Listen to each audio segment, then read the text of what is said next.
The flames danced high in the black night, casting long shadows across the snow-covered clearing. Crimson frost clung to the earth where blood had spilled during the ritual, yet something unthinkable had happened. The body of the thrall, meant for sacrifice, still held breath within it, defying both gods and men. As the village elders gathered in horrified silence, a thin wail cut through the night, the voice of Ira, the clan's prophetess. Her eyes rolled back as she spoke of visions no one dared question. The sacrifice that refused to die was no ordinary omen. It was the beginning of something ancient texts had foretold centuries before. Frost-laden wind howled through the settlement of Ravnfjord as Ragnvald Svensson opened his eyes to another day of servitude. The wooden beams above him creaked under the weight of fresh snow, and his breath formed clouds in the bitter cold of the thrall quarters.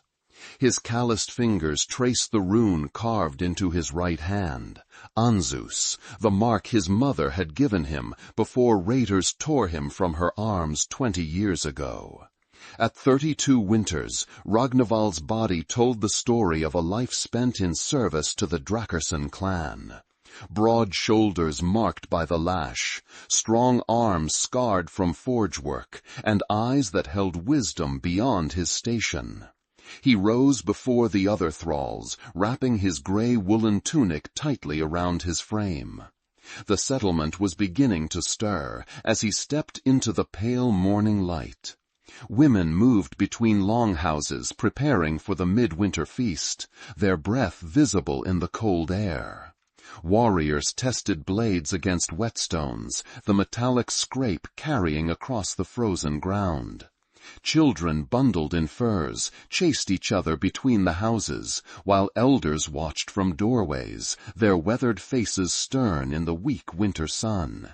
Ragnvald collected a wooden pail and headed toward the well, his feet crunching through the fresh snow. He moved with purpose, but kept his eyes lowered. A thrall learned early that meeting the gaze of a free man invited punishment. Yet despite his caution, whispers followed him across the settlement. The other thralls gave him a wide berth, and even some warriors made the sign against evil when he passed. The seer thrall, they called him in hushed tones, the one who reads the sky. Ragnvald had discovered his gift as a child when he predicted a devastating storm that would have claimed many fishing boats had the clan leader not heeded his warning.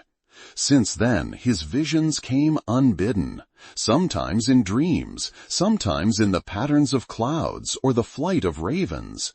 The gift made him valuable, but also feared. In a world where the gods spoke through chosen vessels, a thrall with such power was both blasphemy and necessity. Halvor Drakarson, the clan's leader, used Ragnvald's abilities but kept him isolated from others. A thrall who sees too much might forget his place, Halvor had once said, the warning clear in his voice. So Ragnvald lived between worlds, not fully slave, not remotely free, carrying water and chopping wood one day, interpreting omens the next. As he drew water from the well, Ragnvald noticed unusual activity near the great hall. Warriors donned ceremonial armor, while women arranged bundles of dried herbs and flowers. The winter solstice was approaching, but something else hung in the air, a tension that made the hairs on his neck rise. 3 nights before, he had dreamed of a raven with blood-soaked feathers perched atop a burning pyre. The dream had left him shaking, a metallic taste in his mouth. "You, Thrall." The voice came sharp and sudden. Ragnvald turned to Thorstein, Halvor's most trusted housecarl, approaching. "The master requires your presence." Ragnvald followed silently, aware of eyes tracking his movement.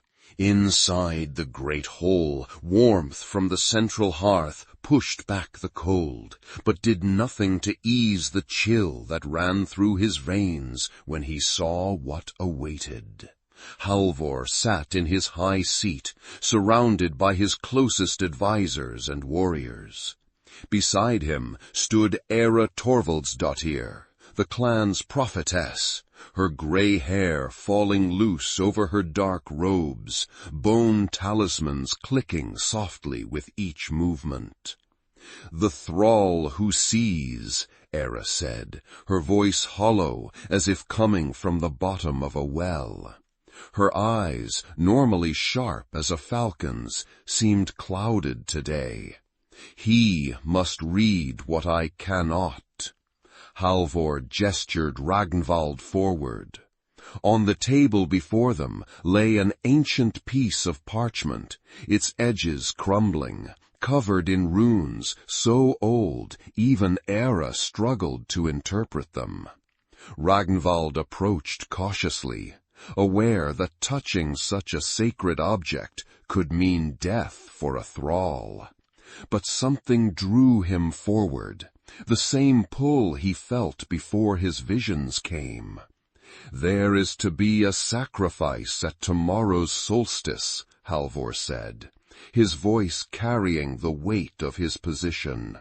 "A special offering to ensure victory in our spring raids.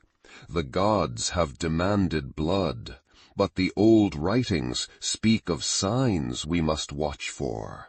You will tell us what you see, Thrall." Ragnvald's eyes moved across the parchment, the runes seeming to shift and dance. Images flashed in his mind: blood on snow, a girl with golden hair, flames reaching toward a starless sky. His mouth went dry as the vision took hold, words forming unbidden on his lips. "The sacrifice must be willing," he whispered, "or the gods will reject it and send a sign of their displeasure. The unwilling blood, it will poison the ground and turn victory to ash." A heavy silence fell across the hall. Halvor's expression darkened, while Era studied Ragnvald with new interest. "The girl taken from Eric's clan will serve," Halvor finally declared. "She is the daughter of our enemy. Her blood will feed our fields and bring us glory."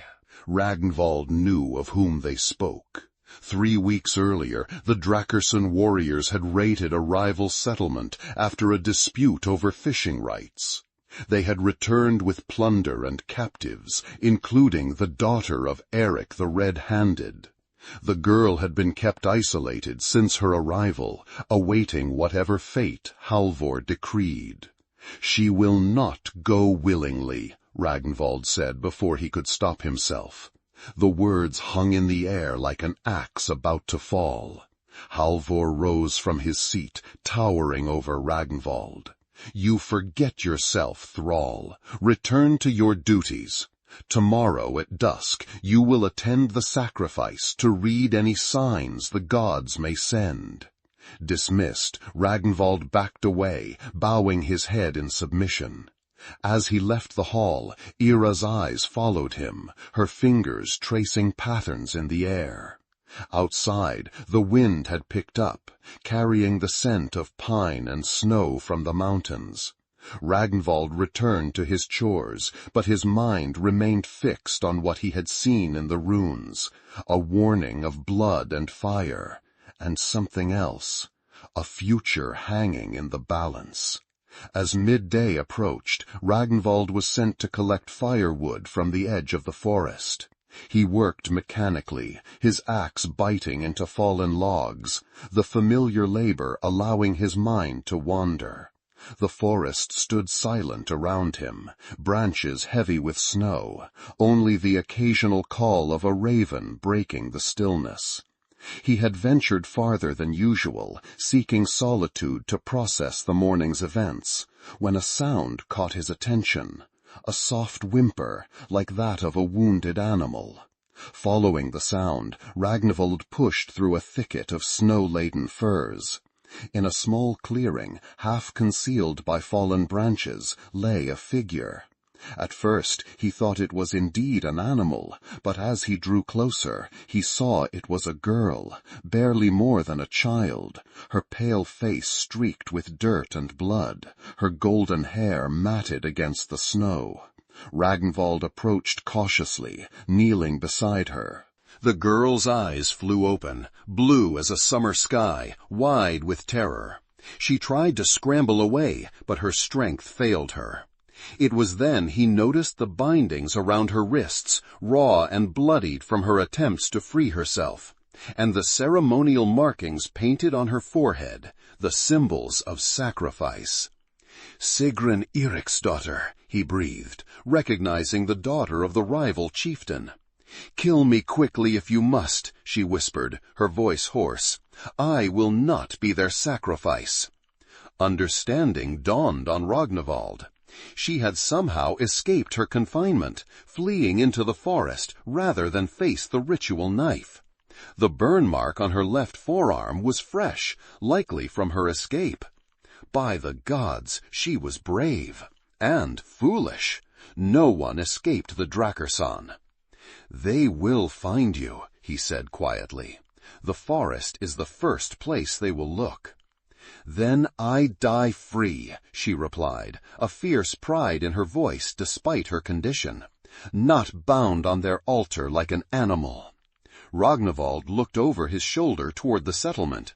He could already imagine the commotion as her absence was discovered. Searchers would be dispatched within the hour. If he returned her, he might be rewarded. If he helped her, if he even spoke to her kindly, he risked everything. Yet as he looked at her, this child of 16 winters, defiant even in her fear, he remembered his vision. Unwilling blood, poison in the ground. And something shifted inside him, like ice breaking on a spring river. "Can you walk?" he asked, his decision made before he fully realized it. Surprise flickered across her face. "Barely." "Then I must carry you." He glanced at the sky, noting the position of the weak winter sun. "We have perhaps an hour before they notice you're gone." Without waiting for her response, Ragnvald gathered Sigrun in his arms. She was lighter than he expected, too thin from her captivity. She stiffened at his touch, but did not resist as he lifted her from the snow. With one last look toward the settlement, he turned and headed deeper into the forest, toward a place only he knew, a small hunter's hut abandoned years ago after its owner died in a raid. The journey took longer than he anticipated. Sigrun's breathing grew labored, and he felt fever heat radiating from her skin despite the cold. When they finally reached the hut, little more than a one-room shelter with a stone hearth, darkness was beginning to fall. Ragnvald laid Sigrun on a pile of old furs and quickly set about making a fire, his hands working with practiced efficiency despite his racing thoughts. "Why?" Sigrun asked as warmth began to fill the small space. "Why would a thrall risk his life for me?" Ragnvald paused, considering the question. "Perhaps because I know what it is to be valued only for your death," he finally replied. He rolled up his sleeve, revealing a series of ritual scars, marks from past ceremonies where his blood had been taken to read omens. "We are both tools to them, nothing more." He used snow melted over the fire to clean her wounds, applying a poultice of herbs he had learned to prepare from watching Freya, the settlement's healer. Sigrun watched him work, wariness gradually giving way to exhaustion. "They will kill you for this," she murmured as her eyes began to close. "Perhaps," Ragnvald acknowledged, "but the runes showed me a different path today. I must follow it, whatever comes." As Sigrun drifted into feverish sleep, Ragnvald sat by the fire, listening to the wind rising outside. He knew the search would intensify once darkness fell. Torches would light the forest edge. Hounds would be released to track her scent. His absence would eventually be noted as well. If they connected the two, his punishment would be severe, perhaps even the sacrifice they had planned for her. Yet despite the danger, Ragnvald felt something he hadn't experienced in years: purpose. The visions that had plagued him since childhood suddenly seemed to converge on this moment, this choice. He studied the rune carved into his hand, tracing its lines with his finger. His mother had told him it represented the god's breath, the power of words and wisdom. She had marked him with it to protect him, though it hadn't saved her when the raiders came. "What wisdom is there in this?" he whispered to the flames. They offered no answer, only warmth against the gathering storm. As night deepened, Ragnvald dozed fitfully, waking at every sound from the forest. Sigrun's condition worsened, her body alternating between chills and fever. He placed cool cloths on her forehead and forced her to drink water mixed with healing herbs when she was conscious enough to swallow. During one such moment, she grasped his wrist, her eyes suddenly clear. "My father," she said urgently, "he will come for me. He swore an oath to the gods." "Your father believes you captive in Ravnfjord," Ragnvald reminded her gently, "and the passes are blocked with snow until spring." "He will find a way," she insisted. "He is Eirik the Red-Handed. He has never broken an oath." Her eyes drifted closed again, her grip loosening.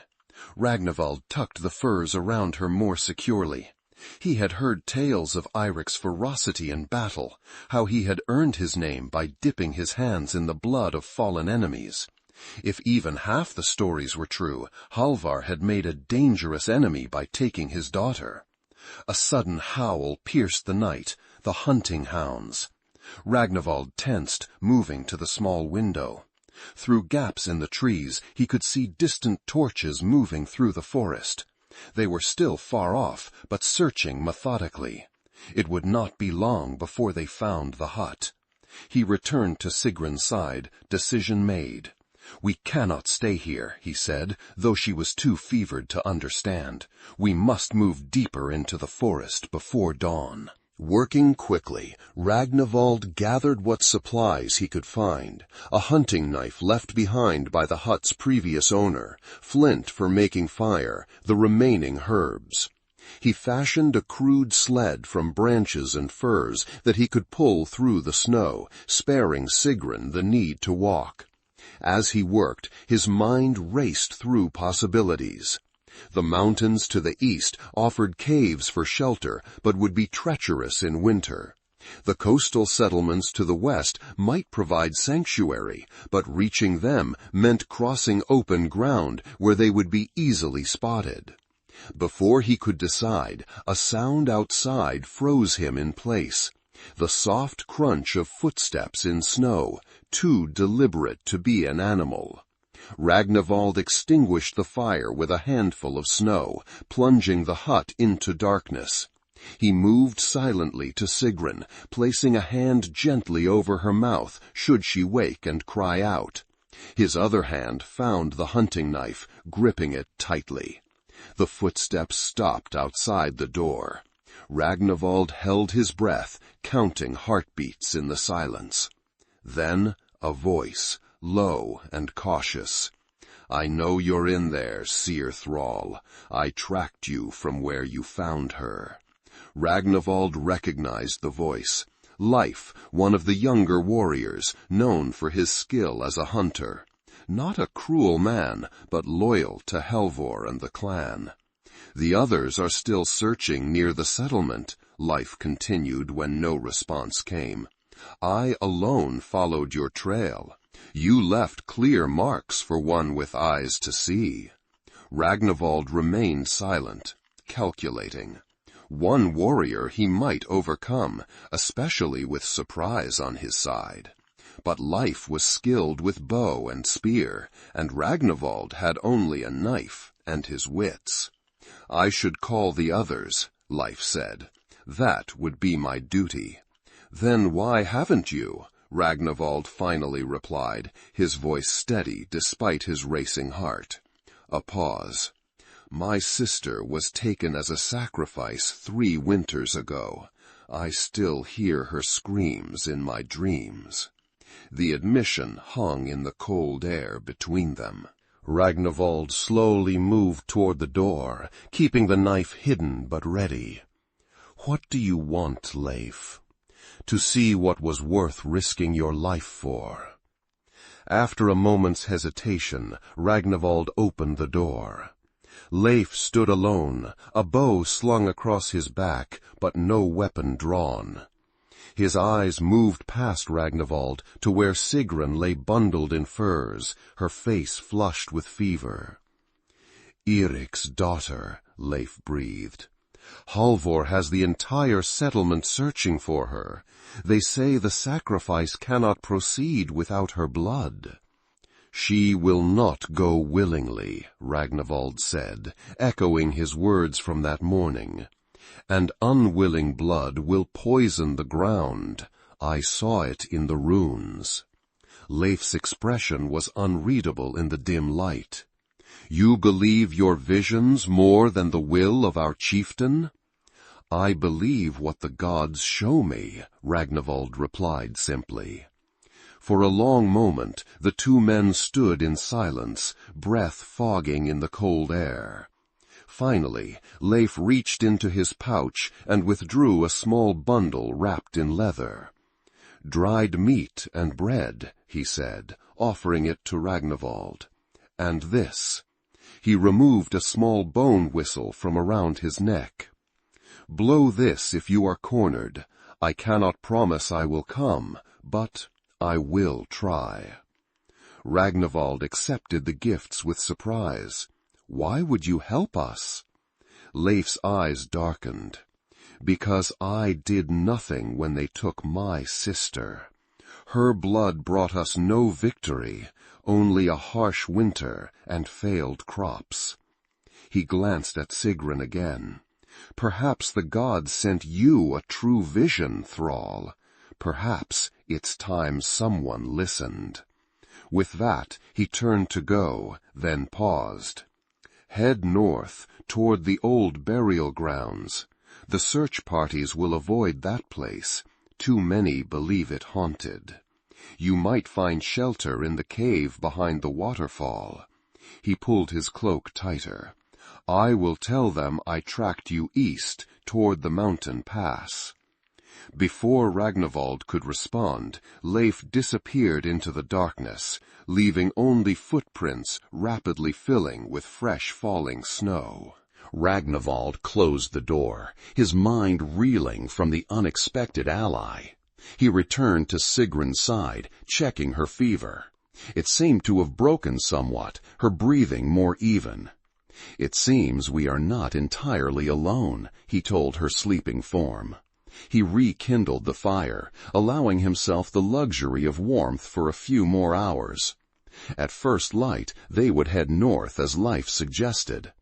The burial grounds were indeed avoided by most, a place where ancient chieftains had been laid to rest with their ships and treasures.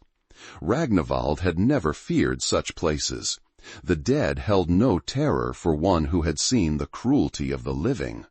As he prepared for their journey, Ragnvald found himself wondering what awaited them. Survival through winter would be challenge enough, but what of spring? They could not run forever. Sooner or later they would be found, by Halvor's men, or perhaps by Eirik himself. The thought of returning Sigrun to her father held some appeal, but Ragnvald harbored no illusions about his own fate in such a scenario. A thrall who stole from one chieftain would find no mercy from another. Outside, the snow continued to fall, covering their tracks, buying them precious time. Ragnvald closed his eyes, seeking guidance in the darkness behind his lids. No visions came, only the steady rhythm of Sigrun's breathing beside him, a reminder of the life he had chosen to save and the path he could no longer turn from. Dawn broke gray and misty over the forest. Ragnvald had Sigrun bundled on the makeshift sled before the weak sun cleared the treetops. Her fever had subsided enough that she was lucid, though still weak. "You should leave me," she said as he prepared to depart. "Save yourself." "And go where?" Ragnvald replied, securing the last of their meager supplies. "Back to servitude? To punishment for what I've already done? No, we go together." The journey north was arduous. The forest grew denser, ancient pines towering above them, their branches heavy with snow that occasionally crashed down in miniature avalanches. Ragnvald pulled the sled tirelessly, following game trails when possible, breaking his own path when necessary. By midday, they had covered significant ground, though the effort had taken its toll. Ragnvald's breaths came in ragged gasps, visible in the cold air. "Rest," Sigrun insisted when they paused in a small clearing. "You'll collapse if you continue this pace." Ragnvald nodded, too exhausted to argue. He built a small fire, carefully shielded by rocks and branches to minimize smoke. As they shared life's dried meat, Sigrun studied him with curious eyes. "They called you Seer Thrall," she said. "What does that mean?" Ragnvald hesitated, unused to speaking of his gift.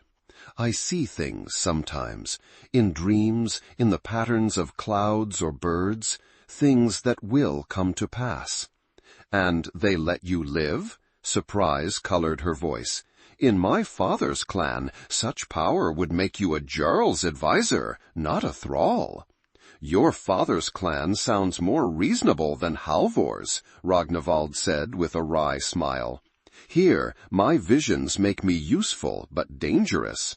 Halvor keeps me isolated, uses my sight when convenient, but ensures I never forget my place." Sigrun's expression softened. "What did you see that made you save me?" The question hung between them, intimate and weighted. Ragnvald poked at the fire, watching sparks rise toward the canopy above. "I saw blood on snow," he finally said. "Your blood. And I saw it poison the ground, bring failure to Halvor's raids, sickness to the cattle. The gods reject unwilling sacrifices, especially those of noble blood. So you saved me to spare your clan?" Sigrun concluded, disappointment evident in her tone. Ragnvald looked up, meeting her eyes directly, a boldness he rarely allowed himself. "No, I saved you because it was right. Because no one saved me when raiders took me from my mother's arms. Because after years of watching others decide who lives and dies, I wanted to make that choice myself once." The honesty of his words seemed to startle them both. Sigrun looked away first, her cheeks flushed with more than fever. "Thank you," she whispered, "for making that choice." They continued their journey after the brief rest, the terrain growing more challenging as they approached the burial grounds. By late afternoon, the forest opened into a series of rolling hills, each topped with an ancient burial mound. Stone markers, weathered by centuries of wind and snow, stood like silent sentinels. In the fading light, they cast long shadows across the white landscape. "The waterfall should be beyond the largest mound," Ragnvald said. His voice hushed despite himself. The silence of the place demanded respect. As they crossed the burial ground, Sigrun's hand found his, gripping tightly. "My mother told stories of the Draugr, the dead who walk from their graves to hunt the living," she said. "I've found the living far more dangerous than any ghost," Ragnvald replied, though he couldn't deny the eerie feeling that prickled along his spine. They were being watched, not by the dead, but by something else. The sense had grown stronger throughout the day, a presence just beyond sight. They reached the waterfall as darkness fell, a ribbon of silver cutting through black rock, partially frozen in winter's grip. Behind it, just as Leif had said, a cave mouth opened like a wound in the cliff face. Ragnvald helped Sigrun from the sled, supporting her weight as they navigated the slippery rocks. The cave extended deep into the cliff, dry and surprisingly warm compared to the bitter cold outside. Ancient markings covered the walls, handprints in red ochre, spiraling patterns, and runes older than any Ragnvald had seen before. This was a sacred place, used for rituals long before the burial mounds were raised. "We should be safe here," Ragnvald said, setting Sigrun down on a relatively smooth section of stone floor. "Few would brave the burial grounds at night, and fewer still would enter this cave." He built a small fire near the cave mouth, where the waterfall would disperse the smoke. As flames illuminated the space, Sigrun gasped, pointing to a far corner. "We're not alone!" Ragnvald spun, knife drawn, but what he saw made him lower the weapon immediately. A wolf, no, a dog, lay watching them, its amber eyes reflecting the firelight. It was huge, with thick gray fur and a scarred muzzle that spoke of past battles. "One of the hunting hounds?" Sigrun whispered. Ragnvald shook his head. "No collar, and it's too large." He studied the animal more carefully. "It's a wolfhound, the kind used by border clans for protection." The dog made no move toward them, simply observing with intelligent eyes. After a moment, it yawned, displaying impressive teeth, then settled its head on its paws, as if deciding they posed no threat. "I think we've been granted permission to stay," Ragnvald said with a slight smile. They ate sparingly of their remaining provisions, aware that hunting would be necessary soon if they were to survive. The cave provided better shelter than Ragnvald had dared hope for, dry, defensible, and with the added protection of local superstition to keep searchers at bay. As Sigrun drifted to sleep, wrapped in furs near the fire, Ragnvald remained awake, watching the cave entrance and their unusual companion. The wolfhound had not moved, but its eyes remained fixed on Ragnvald, unblinking. "What are you?" Ragnvald murmured. "A guardian of this place, or something else?" The dog's ears perked at his voice, but it gave no other response. Ragnvald leaned back against the cave wall, exhaustion finally claiming him. His last conscious thought was that the markings on the cave walls seemed to move in the flickering firelight, telling stories he could almost understand. He dreamed that night, vivid images that felt more like visions than ordinary dreams. He saw Ravenfjord in chaos, warriors arguing in the great hall. He saw Ira the prophetess standing before the altar, her face contorted in anger as she pointed to the empty space where a sacrifice should lie. He saw Halvor, his authority challenged by warriors who believed the gods had been offended. And he saw something else, a man with hands stained red, approaching from the east, leading warriors through a mountain pass that should have been impassable in winter. Eirik the Red-Handed, coming for his daughter with vengeance in his heart. Ragnvald woke with a start, sweat beading on his forehead despite the cold. The fire had burned low, and gray dawn light filtered through the waterfall. The wolfhound was gone, no sign of its presence remaining, except for large paw prints in the dust of the cave floor. Sigrun still slept, her face peaceful for the first time since he'd found her. Her strength was returning, the fever broken, her body healing. Ragnvald moved quietly, rebuilding the fire and preparing to venture out in search of food. He left his cloak covering Sigrun and took only the hunting knife as he slipped past the waterfall. The burial ground lay silent under fresh snow, the mounds like white islands in a frozen sea. Ragnvald moved cautiously, alert for any sign of danger or game. Near a stand of birch trees, he found rabbit tracks and set a simple snare using techniques he'd observed from the clan's hunters. Further on, he discovered a frozen stream where he broke through the ice to fill their water skin. As he worked, the sense of being watched returned, stronger now, almost tangible. Ragnvald straightened, scanning the tree line. Nothing moved, yet he knew with certainty that eyes followed his every movement. He thought of the wolfhound, wondering if it now stalked him from the shadows. "Show yourself," he called, gripping the knife tightly. His voice echoed across the silent landscape, receiving no answer but the soft whisper of wind through branches. Unnerved but determined, Ragnvald finished gathering what resources he could find and returned to the cave. Sigrun was awake, attempting to stand using the cave wall for support.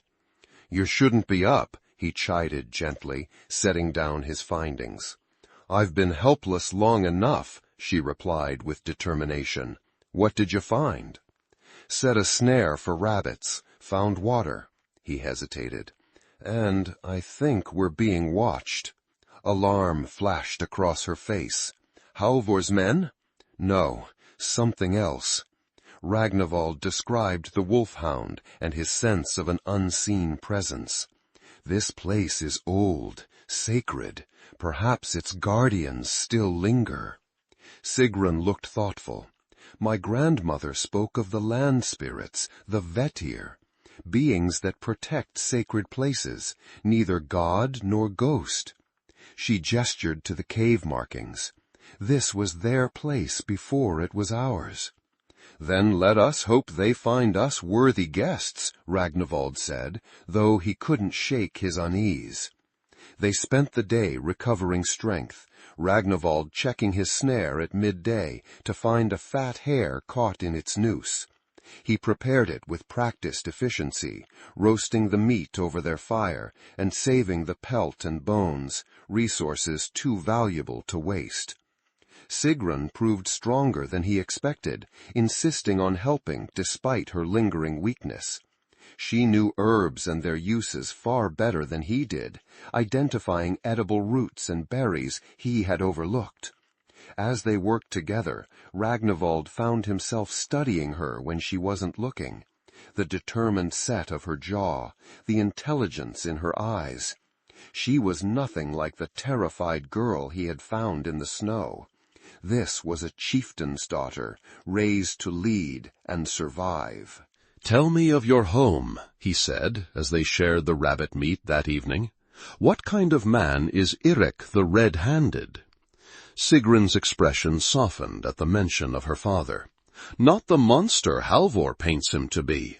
Fierce in battle, yes, but fair to his people. He earned his name fighting off Frankish raiders who would have enslaved our entire village." She picked at the meat thoughtfully. "He taught me to use a bow, to read the stars for navigation, to speak to traders in their own tongues. He believed daughters should be as prepared for life as sons." "He sounds wise," Ragnvald said, trying to reconcile this image with the blood-soaked warrior of legend. "He is," Sigrun confirmed, "and he will not rest until he finds me." Her eyes met Ragnvald's. "What will you do when he comes? A thrall from an enemy clan will find no welcome." The question had haunted Ragnvald since their escape. "I don't know," he admitted. "Perhaps by then we will have found another path." Before Sigrun could respond, a sound from outside the cave froze them both. Voices, distant but approaching. Ragnvald moved to the cave entrance, peering through the falling water. Torches moved among the burial mounds, illuminating a group of armed men. They wore the distinctive wolf-pelt cloaks of Halvor's elite warriors. "They found us," he whispered, returning to Sigrun's side. "At least 6 warriors." Fear flashed across her face, quickly replaced by determination. "We need to run." Ragnvald shook his head. "The cave goes deeper. I explored while you slept. There are passages, perhaps another way out." They gathered their few possessions quickly, Ragnvald kicking snow over the fire to extinguish it. Taking Sigrun's hand, he led her deeper into the cave, away from the approaching voices. The natural light faded, leaving them in near total darkness. Ragnvald moved slowly, one hand on the cave wall, the other gripping Sigrun's fingers. The passage narrowed, forcing them to proceed single file, then widened again into a chamber so vast their footsteps echoed. Without light, they could only sense its enormity. The air felt different here, older, charged with something Ragnvald couldn't name. They continued forward, guided only by touch and instinct. Ragnvald's foot suddenly met emptiness, and he pulled back just in time to prevent a fall. "There's a drop," he warned, kneeling to feel the edge. "A deep one." "We're trapped," Sigrun whispered, the reality of their situation sinking in. Before Ragnvald could respond, light bloomed in the darkness, not from behind where their pursuers followed, but from ahead. A soft blue-white glow illuminated the chamber, revealing its true scope. They stood on the edge of an underground pool, its black water still as glass, reflecting the crystalline formations that hung from the ceiling like frozen tears. And there, on the far side of the pool, stood the wolfhound, its fur shimmering with the same ethereal light. "By the gods," Sigrun breathed. The dog, if it truly was a dog, regarded them with those intelligent amber eyes, then turned and trotted along a narrow ledge that circled the pool. It stopped, looking back as if expecting them to follow. "I think it wants to help us," Ragnvald said, though uncertainty colored his voice. The sounds of pursuit grew louder, shouts and the clatter of weapons echoing through the passages behind them. They had little choice. Ragnvald helped Sigrun onto the ledge, and together they followed the glowing animal, carefully navigating the slippery stone path. The ledge led to another passage, this one sloping upward. The wolfhound moved swiftly, pausing occasionally to ensure they still followed. The blue light it emanated provided just enough illumination to see the path ahead. They climbed for what felt like hours, the sounds of pursuit fading and then disappearing entirely. Finally, the passage opened to the night sky. They emerged on a high ridge overlooking the burial grounds, the forest spreading below them. In the distance, they could see torches still searching near the waterfall cave. "We've circled behind them," Ragnvald realized.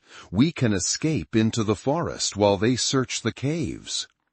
The wolfhound sat watching them, its glow slowly fading until it appeared as an ordinary animal once more.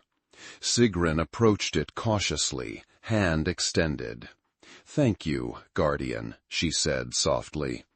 The animal allowed her touch for just a moment, then turned and loped away into the darkness, disappearing among the trees as if it had never been. "What was that?" Ragnvald asked, still processing what they had witnessed. "A sign," Sigrun replied with certainty. "The old gods haven't abandoned us." They didn't linger, aware that their advantage was temporary. Moving as quickly as Sigrun's recovering strength allowed, they descended the ridge and entered the forest, heading east, away from both Ravnfjord and the searching warriors. The night was clear, stars brilliant above the treetops, providing enough light to navigate by. Neither spoke of what they had seen in the cave, yet both felt changed by the experience. Something ancient and powerful had intervened on their behalf, a debt that could not be easily repaid. As they made camp in a dense thicket, far from any path, Ragnvald found himself wondering what other forces they had set in motion with their flight. His dream of Erik approaching from the east returned to him, along with visions of conflict and bloodshed. He had saved Sigrun from sacrifice, but in doing so, had he merely exchanged one form of violence for another? The question haunted him as he drifted into uneasy sleep, Sigrun's warmth beside him, the only comfort in a world grown suddenly larger and more mysterious than he had ever imagined. For 5 days they moved through the wilderness, staying well away from settlements and known paths. Ragnvald's skills as a hunter improved with necessity, providing just enough food to maintain their strength. Sigrun grew stronger each day, the color returning to her cheeks, her steps more confident. They developed a rhythm, making camp, gathering food, setting snares, moving on before dawn. On the 6th day, as they crossed a frozen meadow, Sigrun suddenly stopped, her head tilted as if listening. "What is it?" Ragnvald asked, instantly alert for danger. "Horns," she said, "war horns from the east." Ragnvald strained his ears but heard nothing. Still, he had learned to trust Sigrun's senses. They changed direction, heading for a nearby hill that would provide a better vantage point. As they reached its summit, the sound became clear even to Ragnvald, the deep, resonant call of bronze horns echoing across the valley below. What they saw stole the breath from their lungs. A war party moved through the valley, at least 30 warriors on foot, armed with spears, axes, and round shields painted with a crimson hand on a black field. At their head rode a single figure on a massive war-horse, his cloak the same deep red as the emblem his men carried. "Father," Sigrun whispered, her voice a mixture of relief and apprehension. "Erik the Red-Handed." Ragnvald felt his heart sink. His dream had proven true. Erik had indeed found a way through the mountain passes, bringing warriors to reclaim his daughter and exact vengeance on the Drakersson clan. The collision of these forces would bring only bloodshed. "You should go to him," Ragnvald said, the words painful but necessary. "He's come for you. This is your chance to return home." Sigrun turned to him, surprise evident in her expression. "And what of you? Where will you go?" Ragnvald looked away, unable to meet her gaze. "I'll find my way, perhaps south to the trading posts. A man with strong arms can always find work." "As a thrall?" Sigrun challenged. "Running forever, looking over your shoulder for Halvor's men?" Before Ragnvald could respond, shouts erupted from the far side of the valley. A second group had appeared, Halvor's warriors, at least 20 strong. They had been searching the area, and now found themselves face to face with Erik's war-party. Even from a distance, Ragnvald could see the tension as the two groups formed battle lines. "They'll slaughter each other," Sigrun said, horror in her voice. "This isn't our fight," Ragnvald replied, though the words rang hollow even to his own ears. Sigrun's eyes flashed. "Isn't it? My father comes seeking me. Halvor's men hunt you. Their blood will spill because of us." She gripped his arm. "There must be another way." Ragnvald watched as the two forces approached each other, weapons drawn, shields raised. Among Halvor's men, he recognized Thorstein, the housecarl, and behind him, unexpected and chilling, the tall figure of Ulfric Gudmundsson, the rival chieftain whose cruelty was legendary even among Vikings. Why would he be with Halvor's search party? The answer came in a flash of insight. Ulfric had joined forces with Halvor. Their clans had formed an alliance, likely sealed with the promise of Sigrun's sacrifice. Her blood would have united their forces against Eirik, a common enemy whose lands they both coveted. As if confirming his thoughts, Ulfric stepped forward to stand beside Thorstein, his black cloak billowing in the wind, the iron bracer on his arm catching the winter sunlight. Even from this distance, the scar that bisected his right cheek was visible, a pale line against his dark beard. "Something's wrong," Ragnvald murmured. "Ulfric Gudmundsson stands with Halvor's men. They've allied against your father." Sigrun's face paled. Then my sacrifice was to be more than a ritual. It was politics, my blood to seal their pact. The war parties had stopped, leaders exchanging words that didn't carry to the hilltop. Tension vibrated in the air like a drawn bowstring. Any moment, the first blow would fall, beginning a slaughter that would stain the snow crimson. "I have to stop this," Sigrun said suddenly, determination hardening her features. Before Ragnvald could protest, she was moving down the hillside, her pale hair streaming behind her like a banner. Cursing under his breath, he followed, slipping and sliding down the snowy slope in her wake. Sigrun reached the valley floor and began running toward the confrontation, her voice rising in a call that carried across the silent battlefield. "Father, stop!" All heads turned. Warriors from both sides stared in disbelief as Sigrun approached, Ragnvald close behind. Eirik the Red-Handed wheeled his horse around, his weathered face transforming from battle rage to shock. "Sigrun?" His voice was deep, carrying the weight of authority. "By Odin's eye, is it truly you?" She stopped between the two forces, her slight frame somehow commanding the attention of these hardened warriors. "It is, father. I live, as you see." She gestured to Ragnvald. "This man saved me from Halvor's sacrifice. He is a thrall who risked everything to preserve my life." Eric's gaze shifted to Ragnvald, assessing him with the cold calculation of a man who had led warriors into countless battles. A thrall? The disbelief was evident in his tone. Before more could be said, movement from Halvor's line drew their attention. Ulfric Gudmundsson stepped forward, his cold eyes fixed on Sigrun. "The sacrifice that fled," he said, his voice carrying a casual cruelty that made Ragnvald's skin crawl. "And the seer thrall who helped her. How convenient that you've both returned to us." "I return to no one," Sigrun replied, her chin raised in defiance. "Least of all to men who would spill my blood for political gain."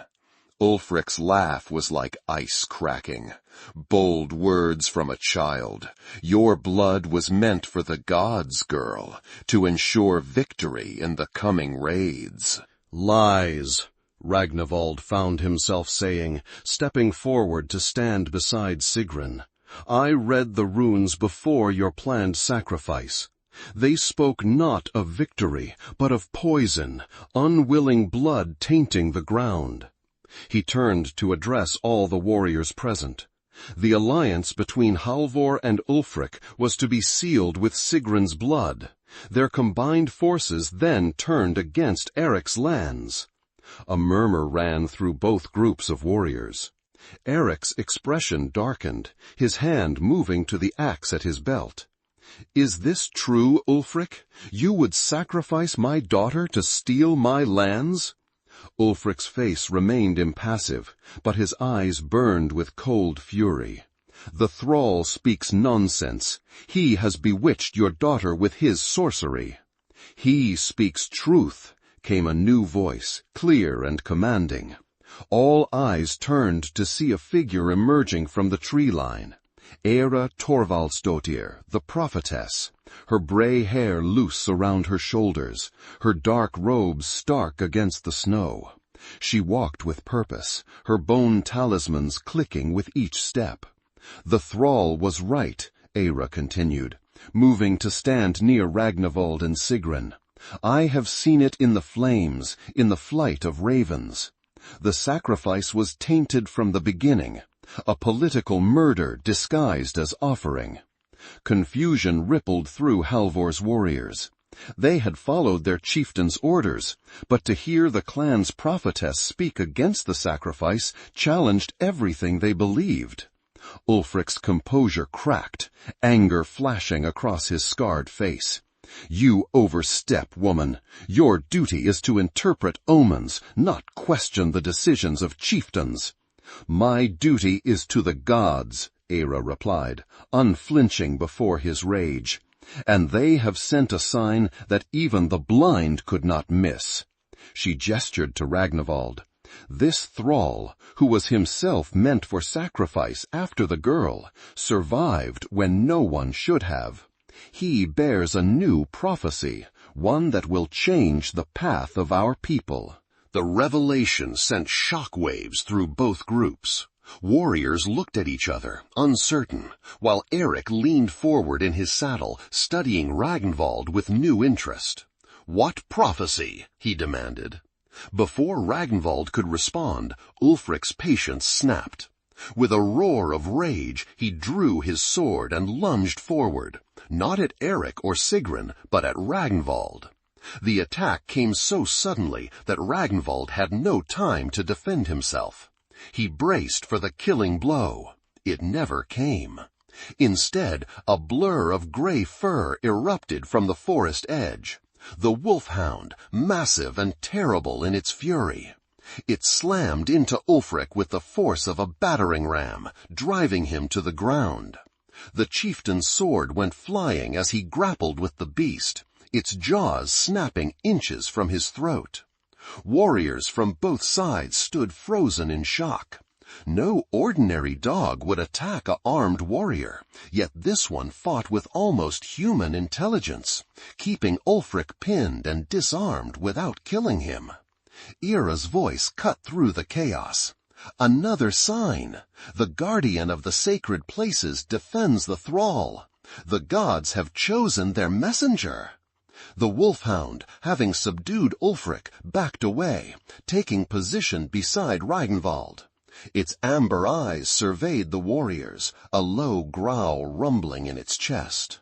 Ulfric scrambled to his feet, blood streaming from claw marks on his arms, his arrogance replaced by naked fear. "Sorcery," he spat. "The thrall commands spirits." "Not commands," Ragnvald said quietly. "I am no master of spirits, but I have seen what comes if we continue on this path." He addressed all present, his voice strengthening with each word. "Blood calls for blood. Vengeance breeds vengeance. The cycle continues until nothing remains but widows and orphans." He turned to Eira. "You called me bearer of a prophecy. What did you see?" The prophetess approached, her weathered hands taking Ragnvald's right hand, turning it to reveal the rune his mother had carved there long ago.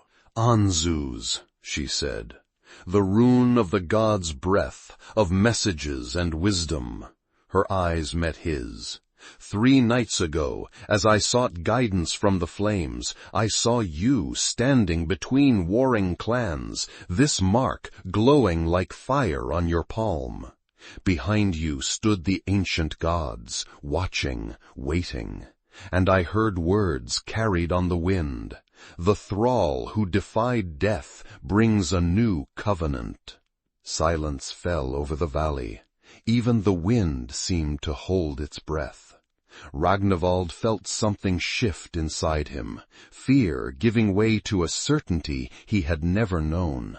The visions that had plagued him since childhood suddenly aligned, showing a path forward. "I've seen our future," he said, his voice carrying across the silent battlefield. "Not in glory or conquest, but in what we build together. The raids that you plan," he looked directly at Ulfric, "will bring temporary wealth but lasting enemies. The southern kingdoms grow stronger, their weapons more deadly. The old ways of raid and plunder lead only to destruction." He turned to Eirik. "And vengeance, however justified, feeds the same cycle. Your daughter lives. Let that be victory enough." Eirik studied Ragnvald, his expression unreadable. "You speak boldly for a thrall." "I speak as the gods bid me," Ragnvald replied simply. "They showed me Sigrun's blood poisoning the ground, bringing failure and disease. They showed me your warriors and Halvor's slaughtering each other, while greater threats gather beyond our shores. And they showed me another path, one where the strength of our people builds rather than destroys." Sigrun moved to stand beside him, her presence lending weight to his words. "I have seen this man's visions come true, father. He knew you would come through passes thought impassable. He found paths through caves no living person remembered. The land spirits themselves guide him." As if in confirmation, the wolfhound sat calmly at Ragnvald's side, its earlier ferocity replaced by dignified vigilance. Ira stepped forward again. "The time of the old covenant ends. Too long have we sacrificed to gods of war while ignoring those of wisdom and growth. This thrall, no, this seer, brings their message. We must listen or perish." The tension in the valley had transformed. Warriors on both sides lowered their weapons, eyes fixed on the unlikely trio at the center. A chieftain's daughter, a prophetess, and a thrall with a wolfhound at his side. Something ancient and powerful moved through the winter air, a presence felt by all. Ulfric, sensing the shift, made one last attempt to regain control. "This is madness," he snarled. "Would you listen to slaves and women over your chieftain? Where is your honor, your loyalty?" "Honor?" Eirik's voice cut through Ulfric's protests. He dismounted, walking forward until he stood face to face with the scarred chieftain. "You speak of honor while plotting to sacrifice my daughter? While forming secret alliances against your neighbors?" He spat on the ground between them. "There is no honor in your heart, Ulfric Gudmundsson, only greed and fear." He turned to his warriors. "I came for my daughter, and the gods have returned her to me. I see no reason for further bloodshed this day." His gaze swept over Halvor's men. "Return to your master.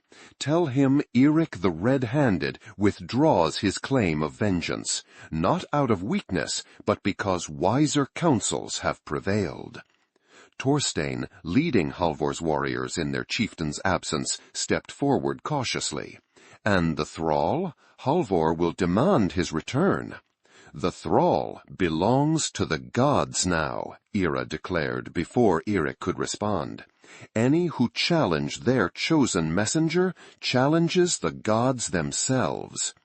A murmur of agreement ran through the warriors on both sides. Even the most hardened fighters hesitated to defy such a clear divine mandate.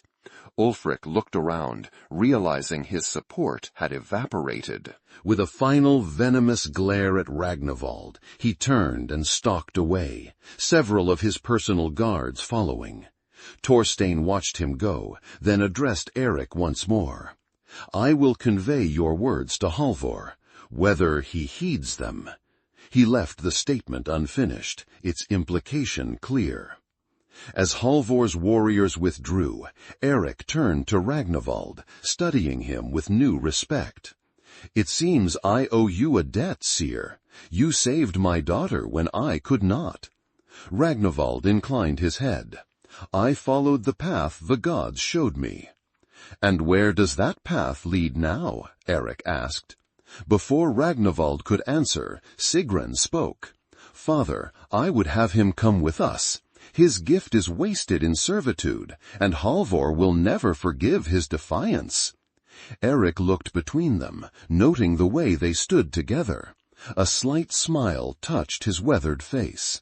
The daughter of Erik the Red-Handed, championing a former thrall. The world changes indeed. He extended his hand to Ragnvald. "Come then, seer. My hall has room for one who hears the gods' whispers. Let us see what counsel you bring in these uncertain times." Ragnvald hesitated, overwhelmed by the sudden shift in his fortunes. From thrall to honored seer, in the span of days, it seemed too much to comprehend. He looked to Era, who had been both his judge and defender. "The prophecy," he said, "what does it truly mean? A new covenant?" The prophetess smiled, the expression softening her severe features. "That is for you to discover, Ragnvald Svensson. The gods rarely give all answers at once. But this I know. You are no longer bound by chains of iron, but by purpose. Follow it where it leads." With that, she turned and walked back toward the forest, her dark robes billowing behind her. At the edge of the trees, she paused, looking back once. "We shall meet again, when the wheel turns. Until then, remember, even the gods were once thralls to fate, until they learned to shape it." Ragnvald watched her disappear among the pines, her words echoing in his mind. The wolfhound whined softly beside him, drawing his attention. As he looked down, the animal met his gaze one final time, intelligence and something like approval in its amber eyes. Then, like the prophetess, it turned and loped into the forest, vanishing as mysteriously as it had appeared. Erik's voice broke through Ragnvald's reverie. "Come, we have far to travel before nightfall." Taking a deep breath, Ragnvald accepted the hand Erik offered, feeling the calluses of a warrior against his own work-hardened palm. As he mounted behind Sigrun on her father's spare horse, Ragnvald looked back at the valley where fate had turned. Snow was already beginning to fall, covering the tracks of warriors and wolfhound alike, erasing all evidence of what had transpired. Yet he knew the events of this day would echo far beyond this isolated valley. A thrall had defied death and tradition. A sacrifice had been rejected. Ancient spirits had intervened in the affairs of men, and a prophecy had been delivered that would change the course of their people, away from the old paths of raid and plunder, towards something new and untested. As they rode eastward, Sigrun's warmth against him, Ragnvald felt the weight of the rune on his palm. No longer a brand of ownership, but a mark of purpose. The gods had chosen an unlikely messenger, a former thrall with visions he barely understood. What that meant for the future, he could not say. But for the first time in his life, Ragnvald Svensson rode forward not as property, but as a man with a destiny of his own. In the seasons that followed, tales spread of the seer who had once been a thrall, whose visions guided Erik's clan through changing times. Some said he could speak with land spirits, that a great wolfhound appeared when danger threatened. Others claimed the ancient gods themselves had marked him as their voice in a world growing increasingly distant from its roots. Whatever the truth, one thing was certain. The sacrifice that survived had indeed brought a new prophecy, one that would reshape the fate of the North in ways none could have foreseen.